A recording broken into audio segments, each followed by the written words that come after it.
तिथं एक त्याला शब्द मी आजच्या भाऊबीजेच्या दिवशी वापरणं चूक होईल, परंतु तो व्यावहारिक योजना आहे ती. मला वाटतं लाडक्या बहिणी व्यावहारिक योजनेतून होत नसतात. 1500 रुपये दिले आणि एखादी बहीण लाडकी होत नसते.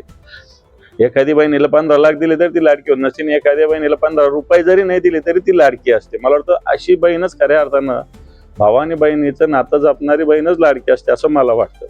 ह्या योजना वगैरे या अर्थाने जी काही लाडकी बहीण आहे हे मला असं वाटतं नुसतं बोलाची कडेन बोलाचा भात आहे. एकीकडे बहिणी काय नुसते 1500 रुपये दिले आणि खुश होत नाही, शेतकऱ्याच्या शेतमालाला भाव मिळत नाही. बहिणी जर स्वयंपाक घरात गेलं तर गॅस 1000 रुपयाला आहे, डाळी तेली महाग आहे, शिक्षण महाग आहे. आणि मला वाटतं नुसते 1500 रुपये दिले त्याचे गावगावा करायचे आणि 15,000 खिशातून काढतात याचा गावगाव नाही करायचा.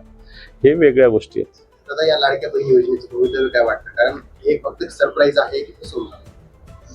हे पण आतापर्यंत 29 लाख बहिणी गाळलेल्या आहेत.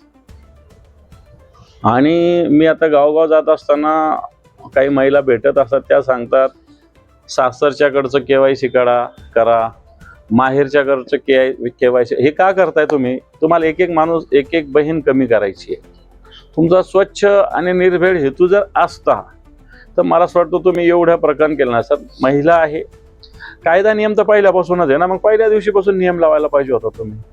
मतदानाच्या वेळेस नियम नाही आणि आता काम निघून गेल्यानंतर नियम. वाटतं हा संधी साधूपणा आहे, हे काही भावा बहिणीचं प्रेम नाही. बरं, या योजनेमुळं ज्या दादांनी ही योजना आणली आहे त्या दादांच्या खिशाला कुठं फुल पडेल, गवज होईल, असं काही परिस्थिती आहे का राज्यामध्ये? अरे ह्या दादांना या 1500 रुपयांनी काय होत असते? हे दादा 15,000 आणि 16,000 कोटीचे टेंडर राबवत येतात. पुणे शिरूरचं टेंडर 150% दराने जास्त घेतलं.